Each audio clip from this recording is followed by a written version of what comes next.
Hello mga kamamshi! Magandang tanghali po sa inyong lahat. Ang ating recipe for today is adobong chicken with fried saging saba. Siyempre, ang ating ingredients ay chicken, hiwain ng katamtamang laki, mantika, bawang, sibuyas, saging saba, pineapple juice, toyo, suka, paminta,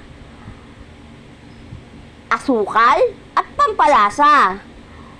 Yan ang ating ingredients mga kamamshi. O ayan, kumukulo na po siya. Malapit na pong maluto ang ating adobong chicken with fried saging saba.